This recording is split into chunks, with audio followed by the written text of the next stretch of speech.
quarterback to safety. We'll give you our top prospects heading into the 2026 draft. Join me, as always, David at David Nice PHL. What's going on, buddy? Doing good, man. Looking forward to the off season, going over free agents, and of course the draft, which is probably my favorite part of the whole yearly process of this. So I don't know if everybody will enjoy this particular episode of quarterbacks, but we're doing it anyway. Well, there you go. Yeah, we got to talk about them all. Joining us, as I mentioned last week, we unfroze him. He is back for draft season. At Mr. Crackpot, we have Dives returning once again. What's going on, bud? What's going on, guys? I'm psyched, though. We're getting the ugly out of the way. We're ripping off the Band-Aid in the worst class period in this draft. So let's get this thing rolling. Yeah, so tonight we are going to discuss our top 5 quarterbacks heading into the 2026 draft. And then we are going to do a quick mock draft where we actually have to draft a quarterback. So that'll be interesting to see, what we come up with. So why don't we get started here? Brett Eclipse already in the chat. What's going on, pal? Before we get started, I know it's a draft show, but I was heavily disappointed to see the news that several members of the offensive staff are sticking around, especially Moorhead. Yeah, I think that was the number one guy that I thought we all were good with getting out of here.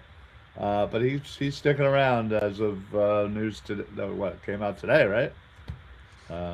So yeah, Moorhead is getting another shot. What do you guys think before we get into the quarterbacks?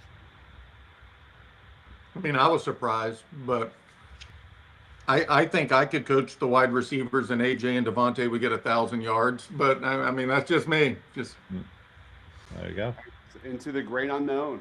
I mean, there's so much change. It's hard to truly start, especially with this offense and what we're going to see.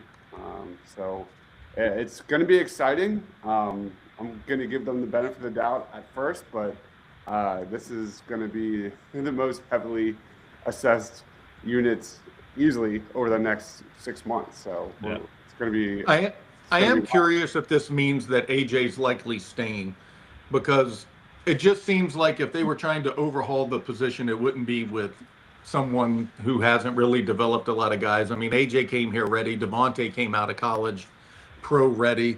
You know, you look at the other guys who weren't, like Rager, Johnny Wilson, whoever else you want to throw in there. There wasn't a lot of the development, quite frankly. So it makes me wonder if the guys kind of maybe rooted for him to come back, and that's the way it's going, because otherwise you would have thought that they would have just wanted to overhaul everything like they've done with all the other positional coaches. But yeah, makes sense.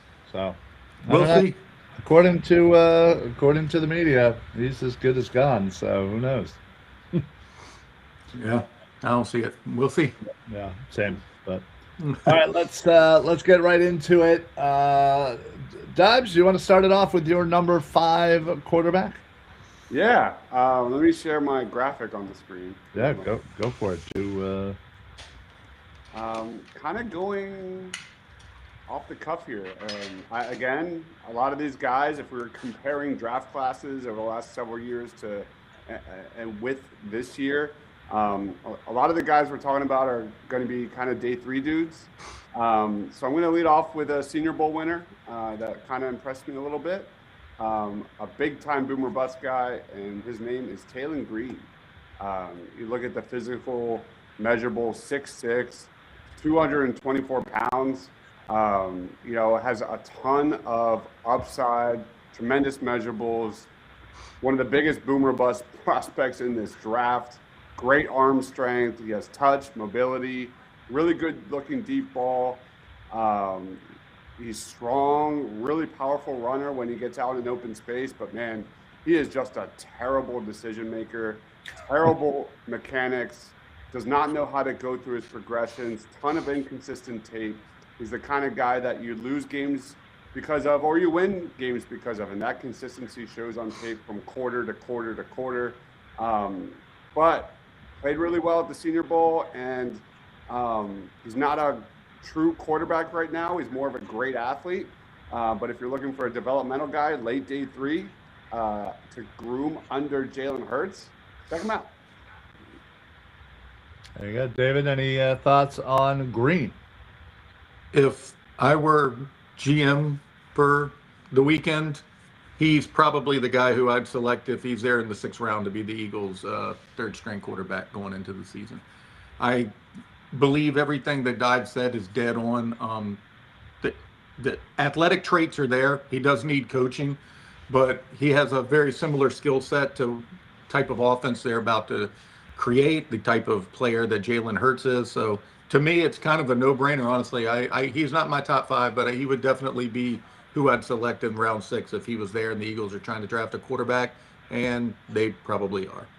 I think there's a lot of guys that like have a low ceiling, high floor, and he's a guy I'm gonna roll the dice and swing for the fences on his upside. I agree with you. Yeah. Yeah, no, everything I see about him and read about him is just the athletic, freak that he is, and he ran a 4.44 40, so it's pretty darn good. I'll certainly take that, but yeah, I've seen the comparison between him and Anthony Richardson, athleticism wise, and just needing to be taught up. So, yeah, it'll be interesting to kind of see where he might end up. There's a long way to go. Long way to go in terms of being an NFL quarterback. Doesn't know how to handle pressure. Stares down his first reads. He's a lot of work, but maybe in 3 to 4 years could be something. There you go. All right, David, you're number 5. Drew Aller from Penn State.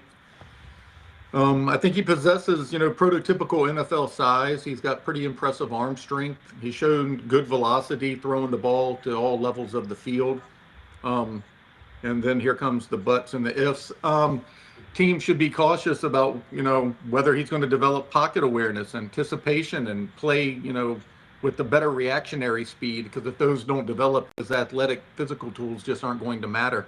So I think that's basically what it'll come down to. I mean, somebody's obviously going to take a chance on him, but he's going to need coaching as well. He's not as raw as the player we were just talking about, but nonetheless, his play action speed, his pocket awareness, and anticipation must improve for him ever to see an NFL field during a real game.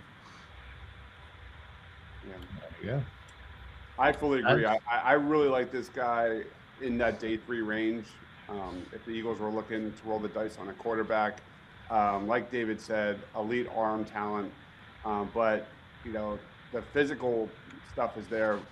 But between the ears, the mechanics, his ability to make big throws in big game situations, big time question mark. So can he improve in that area at the next level? But you cannot deny his talent. I feel like I watched a lot of Penn State games over the last several years, and there's always been question marks when it comes to the offensive coordinator and the play calling and things like that. But as a guy that can be like a poor man's Tanner McKee in 2-3 years, let's see what he's got. There you go. Gotcha. Yeah, obviously, Penn State kid. People certainly saw the ups and downs. And yeah, I think that's probably rings true as far as maybe where we can kind of see him in this draft. So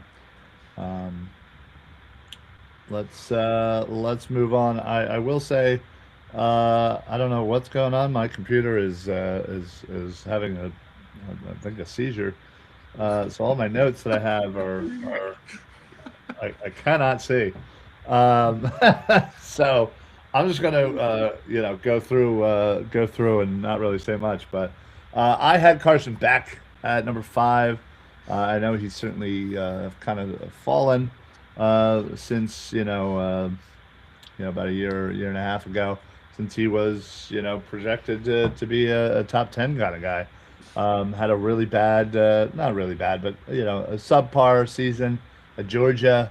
Hit the transfer portal, went to Miami, and proceeded to take them to the title game. So, I think he, perhaps kind of, helped his stock by his Miami season here. But and he certainly is an older prospect, somebody that needs to kind of prove the consistency and the decision making in the next level. But again, I like his kind of veteran leadership that he brings to a team, and I think somebody's going to take advantage of that for sure. Come draft night. So, any thoughts on Beck? Props to him for having a terrific 2025 season, honestly. He was kind of written off a year ago, and he was, number one pick territory, I think, for a certain amount of time prior to last year, prior to 2 years ago. And came in and really performed well for Miami. I'm not the biggest Carson Beck fan, but he deserves a shout out for a day 3 pick. There you go. David? Yeah, I agree with what Dive said. I mean, congrats to him for, coming back and doing as well as he did. I think he surprised a lot of people in Miami down there. Teams who want a developmental quarterback to try to fix anything flawed that they see in him might not be as apt to draft him because will he be 24 this year already? Yeah, I think so. I mean, I don't want to be an ageist, but when it comes to prospects, people are always trying to bet on how high the traits and talent can take you. And 24, 25, when, we were dealing with those COVID years with the college exemptions, it's a little different than like what we were comparing earlier with Anthony Richardson, who came into the league at 20. You still have a lot of hope with something like that. It's a lot different when somebody's 24. Yeah. Definitely agree. All right, Dives. Number 4. I think I went with Drew Aller for my number 4. Oh, yeah, you did. My apologies. You already spoke on him. David, how about your number 4? Garrett Nussmeier, is that how you say it? No. Nussmeier? Yeah. Sounds wonderful. Yeah, he's aggressive, confident passer. He has really quick release mechanics. He's definitely has a willingness to challenge downfield, but his gunslinger type mentality, it creates a lot of explosive plays, but it's also led to a lot of turnover and a lot of volatility. Improving his decision making will probably be the key to how high his ceiling can be. His aggressive risk-taking style, like I said, can get the ball downfield, but it also leads to a lot of forced throws. And in the NFL, that's going to lead to a lot of turnovers because defenses are far more disciplined at the next level. So it'll be how teams evaluate his ability, to change that kind of mentality and if they could reel that in or not. But overall, I mean, when you're talking about a guy who's the 4th best quarterback in the NFL draft, he's definitely going to find a home, and somebody's going to bet on the talent there with his arm. Yep. There you go. Dives, your thoughts? No, I did learn that he was playing most of last year hurt. So there's that. But yeah, another day 3 guy. Didn't have the 2025 season that I thought he was going to have. I mean, he was definitely trending up in a big way at the start of the 2025 season. Didn't go as planned, as we all know, for LSU. So day 3 guy for me. Yeah. He dealt with kind of some injuries and some issues at LSU with their medical staff there. But honestly, I mean, the fact that he's the son of a quarterbacks coach in the NFL, when he's on, that ball looks amazing. So there's not a lot of coaching that you're really going to have to do with him. It's more or less of just him kind of learning the system and getting comfortable. I think the skills are there. It's just how high is that ceiling? So Yeah, but he's a really, really talented, leader for that LSU team, and somebody's certainly going to get themselves a talented quarterback.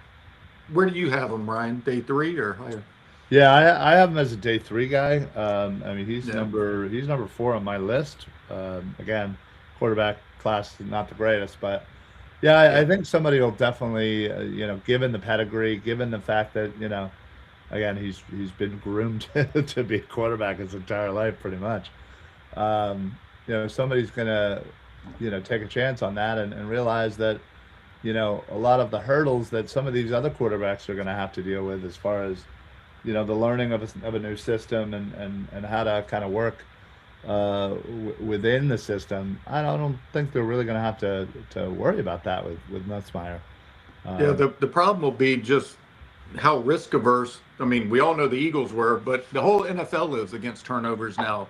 I right. mean, it's just quite obvious if you don't turn the ball over, you have a much higher percent chance of winning. And reeling in that gunslinger mentality will probably be, the biggest risk a team's going to take. Because you're right, everything else is already there. Yeah. So, but yeah, I do like him, and he's definitely going to be a guy that I'm going to keep an eye on. When he enters this league, because again, I feel like he's going to have a leg up, sooner than most. So. But all right, moving on to our number three overall. Um, Dives, you want to go with your number three? Yeah, interesting guy, another boomer bust kind of guy, and that is Trinidad Chambliss out of Ole Miss. Watched a lot of Ole Miss these last few years, and this is an interesting one, especially for the Philadelphia Eagles. Honestly, plus arm talent, throws a great spiral, deadly from every platform, knows how to work every area of the field. Um, Solid athlete. Once he's out in an open space, he can. He's got some shake, can make defenders miss. Weaknesses wise, he's not big, as you see. He had 15 batted passes this past season. His mechanics are bad. That needs to get coached up, and he needs to get to become a better decision maker. Stares down his first read too often. Needs to learn how to go through his progressions, but he had some really nice looking plays last year. Some really intriguing upside and talent for sure. His future is contingent on his continued development, but I think he's a day three guy, but he will most likely be selected sometime in that day two range. Yeah, I could definitely see him being, picked maybe a little bit sooner than he might have. But yeah, everything you said pretty much rings true. Is somebody's gonna get themselves a raw, um, you know mold of clay, and I think if given to the right person, given to the right team and the right situation, he could end up being a pretty shockingly talented player in this league. David? Yeah, I had him number 3 as well. I actually think he's a top 100 player on the board. I think a team is definitely going to invest that type of draft cap, on him. He's a dual threat quarterback. As Dives mentioned, he creates explosive plays with his mobility, and his out of structure throws are really good. Like he was talking about his exciting plays. That's where most of them came from. He's confident. Vertical passing approach is very impressive.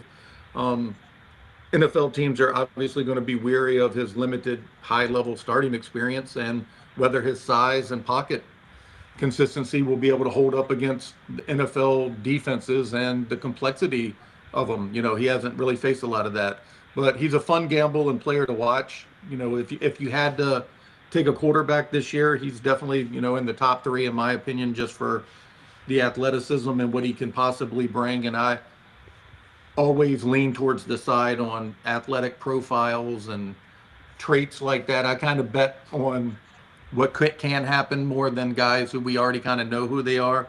I look for more players like him, and if I had to take a quarterback, somewhere around 3, into round 3, I'm grabbing him if I need one. Cool. I think there's a really, really good chance he could be a midnight green come draft night, depending on how the board falls. Yeah. Yeah, I've certainly seen it. Um, you know, It happens every year. yeah, no, absolutely, and it's just, you know, I think maybe even a month ago, I could have, you know, seen that happen. I just think there's just with everything going on with the uncertainty of the offensive line and you know, to try and grab a quarterback this early this year just seems like not the right time. You know what I mean? I would tend to agree, but that's normally when Howie does it. Mm-hmm. I mean, you're right. I mean, he zigs when everybody zags. So He does that. I remember the shock in 2020 when Jalen Hurts was drafted. sure, Literally every friend I have sent me text messages cursing Howie's name to hell. Like they everybody hated it, and I can remember saying, I don't know, I don't think it's that bad. It just quarterbacks in general who have that kind of athleticism. I'm not comparing them to Jalen Hurts, who was like pick number 50, but it's rare to find guys like that you really like in the draft. And if it's somebody that your organization believes that you can groom and turn into something good, it also gives you leverage against things like a future 2027-8 Jalen Hurts extension. And those are the kind of full picture things that a lot of us never think about that are in the back of Howie's mind 24/7. So right. I wouldn't call it likely, but I damn sure wouldn't say it's out of the realm of possibility either. No, yeah, no, I don't. Unfortunately, I don't think there's really anything that's out of the realm of possibility with Howie. Maybe So not even a kicker late this year. We might I see a kicker. mean, I think there's a lot of people that are clamoring for a kicker. So wouldn't doubt it one bit. Are we Uh, doing a kicker show too? we might need to. I don't think we've ever done that. I don't think we've literally never done that. We can just do a whole special teams: long snappers, punters, kickers. Your top 5. I like it. There you go. No one else will. Glad you did. No, no, exactly. I think we always like joke around about it, but it never happens. I mean, I guess, but all right. So it looks like we all had Chambliss as our number 3, and I think the rest of them are in order for all of us. the rest of them are in order. Number 2, we have Ty Simpson. Who wants to start first on Alabama's quarterback?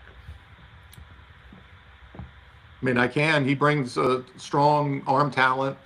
The ability to drive throws into tight windows has been impressive. He attacks vertically pretty well. He's very accurate. His development hinges to me on his consistency, like processing speed, and prove that he can command an offense over an entire game, much less an entire season, rather than just in flashes at times, which kind of showed up a lot in the Alabama games. His limited starting experience might, scare some teams off. But again, I think processing the field against defenses in the NFL will be the biggest thing that might challenge some. I see that he's a good processor on that right there, but I do think he's going to be challenged at the next level quite a bit just from his experience. There you go, Dives. Yeah, arguably the biggest winner of the 2025 college football season. I definitely think he's going to be drafted sometime day 1 or day 2. Overdrafted for sure. But he's got some physical tools. Like David said, definitely some questionable decision making, definitely some questionable ability to handle pressure at the NFL level. So it really needs to grow there. He's not a great at. I just don't know what he's truly great at, quite honestly. I mean, he's got high football IQ and things like that. I do think he's going to be overdrafted, but can he anticipate and process at the NFL level? He's got some things that, definitely have going for him. Like he can definitely use his eyes and manipulate defenders. He can throw well going left and right. He's got fluid hips. He's got some nuance to his game, but his pocket presence, ability to handle pressure, and that's going to be some questions he'll need to answer during this draft process. He's also got below average size, definitely a developmental prospect, and how much he can grow mentally and mechanically to reach that potential it's something to watch. All right, there you go. Number 2, Ty Simpson, and finally, our number 1. No surprise here, Mr. Fernando Mendoza, Heisman winner, champion, uh, number 1 pick potentially. Dives, what about Mendoza? Yeah, let me get the graphic up. Fernando Mendoza, man, just a winner, just a straight up winner, just a straight up baller. Just so much respect from what we saw during the 2025 college football season. NFL translatable game from the jump. He's a guy that looks the part, above average size, good arm strength. He's got touch. His ability to throw to the boundary is elite.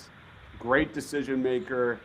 Knows how to make the right play, the smart play, rather than play hero ball like some of the other guys we talked about. Excellent at avoiding turnovers, which, like David alluded to, that's kind of king in the NFL right now. He can hit intermediate and deep areas of the field, goes through his progressions, and I think he can play a kind of a variety of different offenses in the NFL. But when it comes to like some concerns, I don't think he has the best arm strength. I don't think he's an elite athlete by any means. I have some question marks about how high his ceiling is, but I've been wrong before. Guys like Bo Nix, and if this guy's selected into the right system, I definitely think he can be a good NFL starting quarterback. Yeah, David? Yeah, I agree with almost all of that. If your heart and how hard and how bad you want to win is a predictor of success, then he's going to thrive because that's just his DNA. But, you know, his game, he's kind of a rhythm-based timing passer who he kind of thrived distributing the ball accurately in short and intermediate areas for the most part. His poise and decision-making, I thought, was really good. His overall arm talent, like Dibes alluded to, his arm strength ceiling may limit his ability to consistently attack like tight windows and get down the field some. I think that would be the question marks that have any team, you know, debating him, which that's not going to happen. He's going to go first overall to the Raiders, and I think ending up with Clint Kubiak is a W, in my opinion, to have somebody who can, I mean, we just saw what he did with Sam Darnold. I mean, the guy is going to, you know, be there to help him out. I think it's the best move for the Raiders. It's a big difference in like what Caleb Williams went into his first year.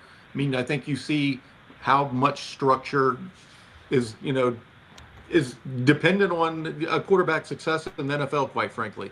And as soon as, what was it, Ben Johnson, who went to Chicago, Caleb's fortunes completely turned around because he's with, you know, a really good offensive coordinator who's building around his skills and doing things the right way and giving him confidence and building games, sequencing plays, everything we didn't see Patullo do this year.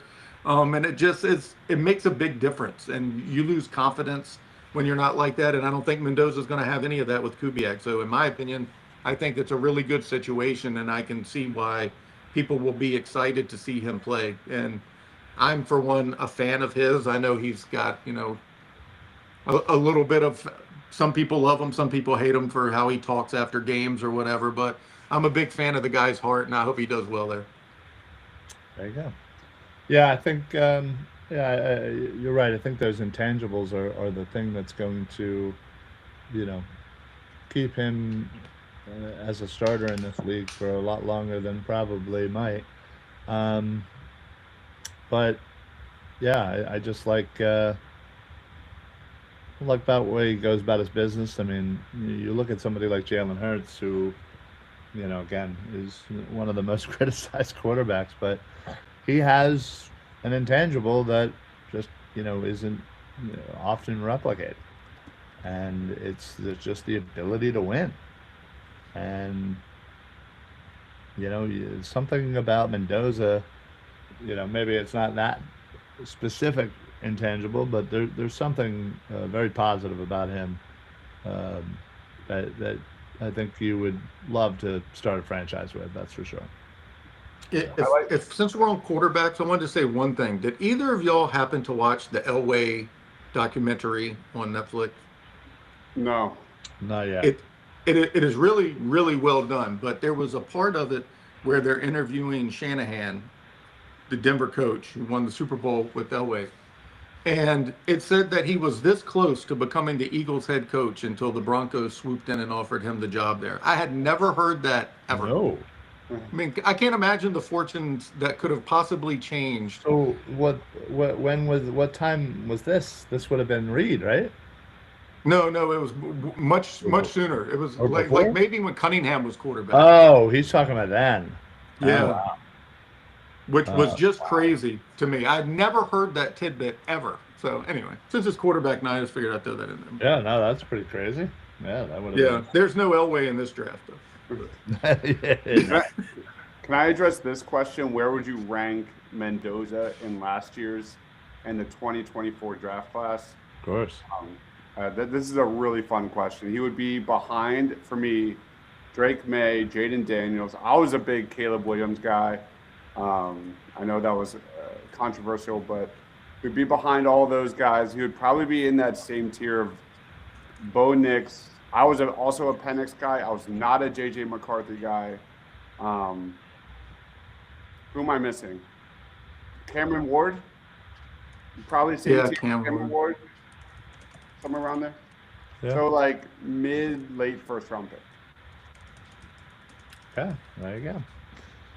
All right, well, there you go. There are our top 5 quarterbacks. We all had the top 3 the same: Mendoza, Simpson, Chambliss, and then we had Nussmeier. A few of us had Aller.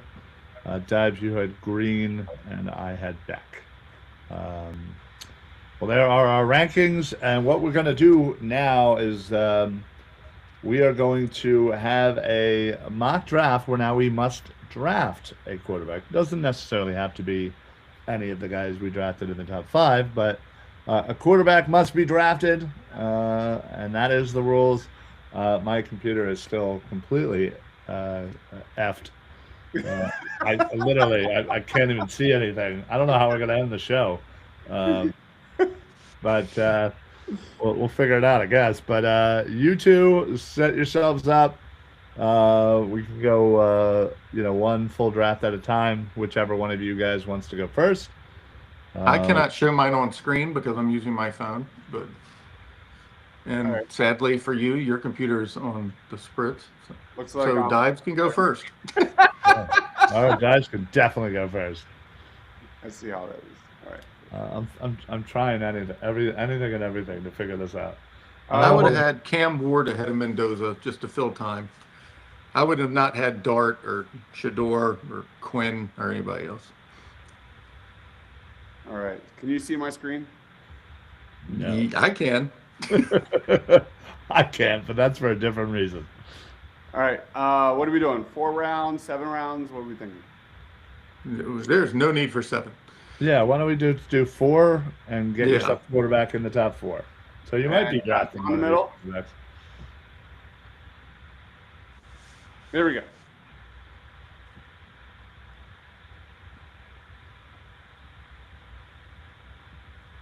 All right, Eagles are on the clock here. Caleb Bangs, Vega is available. Kenyon Sadiq, definitely an interesting pick, considering I don't like a lot of the other tight ends in this class.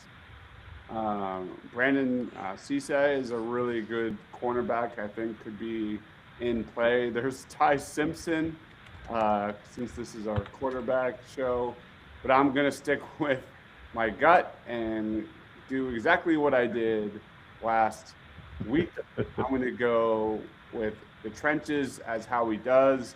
I'm gonna go Vega Ioane out of Penn State and bolster up the line, given all the Dickerson news and things like that. Just to, get some bodies on that O line. So let's roll to round 2. I'm going to just quickly check the quarterbacks. We're good there.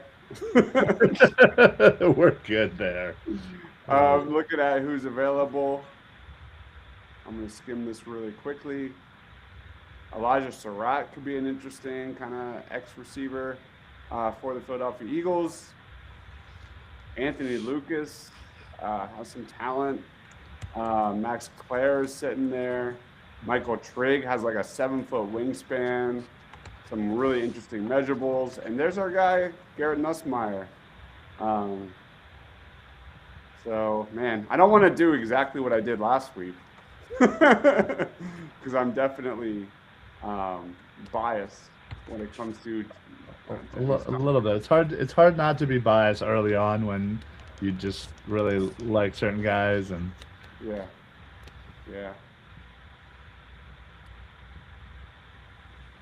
I'm gonna go Max Clare out of Ohio State for my next selection. We're rolling on to round 3. Have not addressed the edge. Derek Moore, I don't know if he can drop back in coverage. David, correct me if I'm wrong there. A little bit of a head scratcher there. So not making a move there, but we will look at edge. Deny Dennis Sutton would be interesting. That's also interesting. Yeah, I'm going to just go Dunker again. Another guy that can play inside and play out. Just adding to the offensive line. Similar draft to last week. But this is my pick. So now you're forced to go QB. yeah. I have one more round. Oh, yeah. 4 picks in the top 3 rounds. My bad. See, I can't even see, so I don't know what's coming. Who do we think for that extra 3rd round pick? Let's see who's available at quarterback. Who do we think for that one? Which one was that? All right, I'm gonna do it. I'm gonna take Drew Aller here in round 3 because I don't like any of the other ones.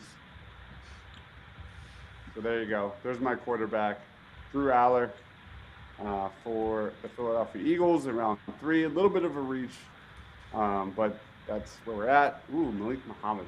I think I might go there. Okay. Yep. And we're gonna take Malik Muhammad. Didn't have the 2025 season I thought he was gonna have, but he's a big time talent for sure. And then the Eagles are back on the clock here.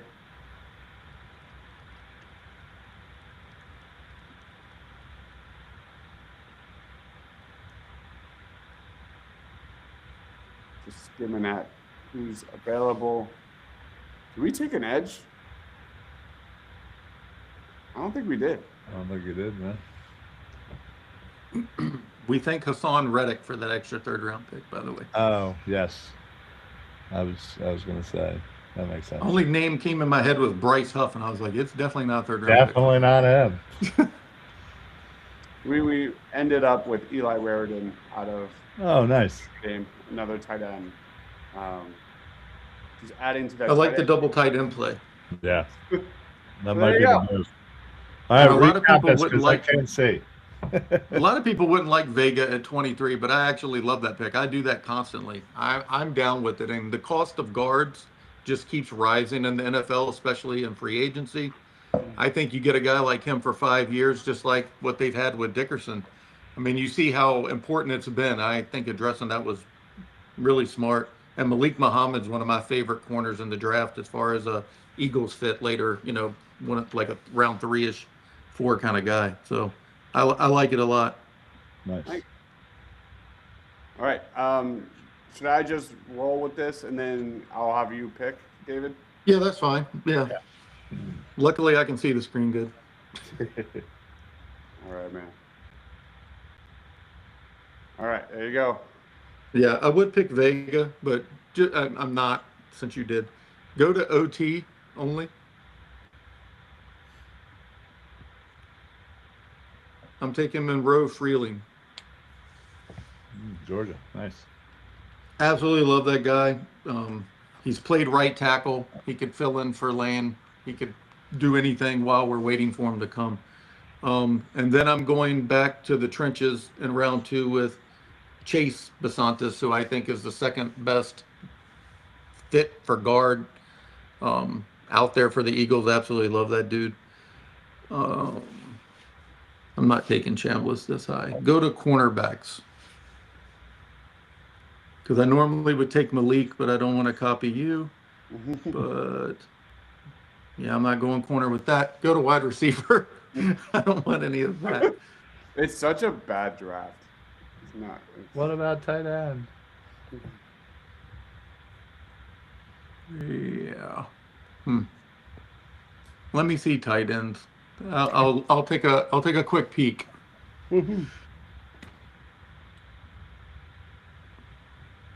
Yeah.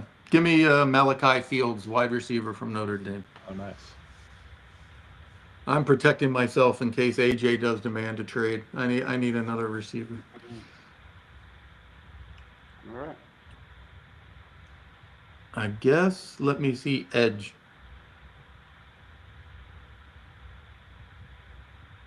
What's your take on Jayshon Barham? You know, I haven't watched him a lot, to be honest with you. I see all of the hype with him here lately. I mean, I had him like as somebody who I thought would be there in the 4th round, and now I'm not so sure. It seems like a lot of people are valuing him higher. So I've only watched 2 games of his, so I need to watch more, apparently. I really like Mikhail Kamara. I'm a homer, though. He played for JMU before he followed over to Indiana there. So I've been a big fan of him for years. I really like him. Go back to tight end, I guess. I feel like I'm reaching, though. If I saw everything you had before, I just don't really like a lot of that. Keep going down a little bit. Gosh. I love Tanner. I love Tanner for the Eagles. Absolutely love that dude. And I think he's grossly misrepresented here at whatever that was, 170 or 150. Is that your pick? No. I'll take Jolly at tight end. Okay. I don't love that, but every single draft I'm going to take 2. Okay. And there's Malik Muhammad, who is the best corner left, but I keep scrolling down a little bit. I just don't want to copy you. I'll take Davison. I like him a lot for the Eagles as well. I think he's got a lot of talent. Now, my last one, I have to take a quarterback. Just waiting to the end. And I'll take Green. It's grossly too high, but I don't like anybody else, and I think he's one of the few fits that the Eagles would actually take outside of Chambliss. So there's my ugly draft. But if you nail the first 3, like Howie does, he says if you get your first 3 picks, 14 of his last 15 selections made on day 1 and 2 are now starters. And if you can keep rolling with that, you're going to be in contention every year. It's pretty good. Yeah, like last week, 2 of my first 3 picks were on the line, offensive line. I really like that for sure. I think that's probably the way to go unless something just crazy happens. I'd like to move up for a corner like Jermod McCoy or Mansour Delane, but I just don't think it's realistic. You'd probably have to move up into the teens, and that's probably going to be really hard. But then again, every night we've done the draft show, we've just sat here and watched Cooper DeJean fall to us at 50 and Quignon at 21 or 22. Like every time we've done that show, something wild's happened where we're just looking at each other and can't even believe it. So it'll happen again this year, I'm sure. Just hopefully it's at the position that the Eagles want it to be. Right. Yeah. Also, if Avion's sitting there, that I definitely a hard, another good one. Long look at that one. I'm a huge Omar Cooper Jr. fan, but I see that he's starting to really go up rankings now. Yeah. Brugler put him in like the top 30 or something I saw today, and I was like, oh my gosh. Jeez. I had him top 50 and thought I was uber high, and apparently not. So Good Lord. after All the right, Senior Bowl, lots of players just start shooting up these mock simulators. Yeah, Yep. well, that's for sure. David, you're all done. Why don't you recap for those? Who I had? Yeah. Monroe Freeling, guard. tackle for Georgia, Chase Basantis, guard from Texas A&M, Malachi Fields, wide receiver from Notre Dame, Justin Jolly, tight end, Davison Igbenison, we'll go with that, cornerback, Ohio State, and Taylon Green, Arkansas quarterback, which is about 50 spots too high, but I have to take one now, so that's what we Those are the did. rules. All right. Well, there you go, folks. There are the quarterbacks. We got it done and out of the way. And if Dives puts that on YouTube, he'll beat me 70% to 30%, I like don't he know does about every single that. time. I don't know about that. I don't know about that. You wax me in these every single time. Yeah. I don't think I've ever won one, ever, against anybody. Shane, Ryan, no one. Well, I feel like every time I lose to Ryan, so I guess it balances out. yeah. That's because Ryan took 5 linebackers every time. I mean, he was always going to win this. He would What can I literally say? draft Jeremiah Trotter Jr. Yeah, and this year you can put Josiah Trotter on there and you're going to win again. It's Yeah, like right? a cheat code. Listen, there's not a mock draft I do that I don't think about it. Bring We're him already on. trading. Yeah, we're already going to trade Jahad Campbell for Trotter, the new Trotter. Make it happen. Good Lord. Well, there you go, folks. There are our top 5 quarterbacks. We did a couple of mock drafts where we took some quarterbacks. We did only 4 rounds, so again, crazy things have happened. I know I've seen some mock drafts. What was it? Was it McLean who was the one who took a tackle in the first and then Chambliss in the second? It was somebody. Couldn't remember. Yeah, I saw a mock that had that. I don't remember who did it. But Yeah. But it was, I was just like, oh, cool, 2 players who won't see the field. That's great. Especially now, now that our whole offensive line is retiring. So I did hear Baldinger say that Lane's coming back, so that's yeah, probably very I realistic. gotta tell you, the whole time I never, nothing ever really came from Lane, but he's always been pretty steadfast about playing his contract through. Yeah. And that's the end of next year. Yep. And that's probably when Hill's going to retire. I never thought he was going to retire, but now obviously all of this, Landon Dickerson, stuff comes out, and you just think about all of the injuries he's had throughout his career, and just, he's beat the hell up, and it wouldn't shock me if he's the one to go. Yeah. Lane, I think, was just people reading tea leaves because he'd only ever played for Stout. He didn't get to come back this season due to an injury. Yeah, I don't believe that was ever a viable report. Dickerson is real. He, at times, shouldn't even have been on the field this season. He's been hurt since last year, and quite frankly, he probably should have shut it down for 6 weeks at the beginning of this season. And it caused a lot of problems. And physically, as y'all guys know, the only reason the Eagles got him is because he was beat to death in college, too. Yep. I think he had 2 ACLs in college. I mean, he did. Yeah.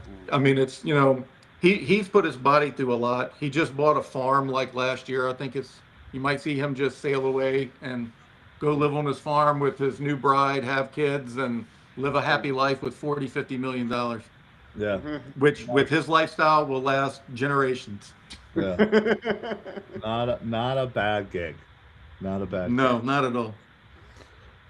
So there you have it, folks. Quarterbacks done. We'll move next week to running backs. We'll again do a top 5. We'll do Notre Dame. Yeah, yeah, right. Well, we'll do a mock draft where we have to draft a running back.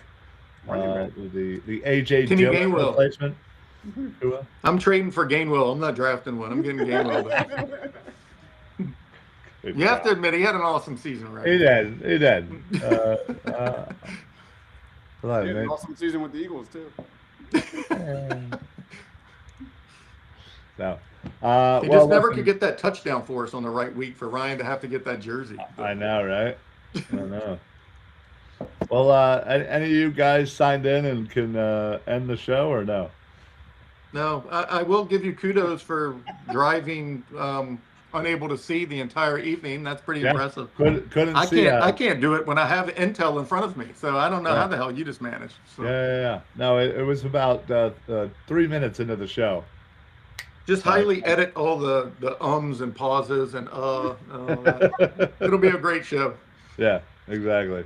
Thank you, Google Chrome, for having like a seizure or something, and then just completely white pages, so can't That's see so nothing. funny. So if you guys can't end the show, I'm going to sign in under Microsoft Edge. What's that? So that's I can like hit Microsoft's leave, internet.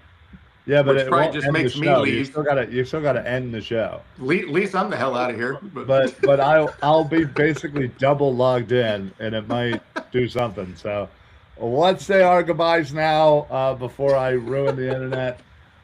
David, what do you got? What do you got going on? Tell people where they can find you.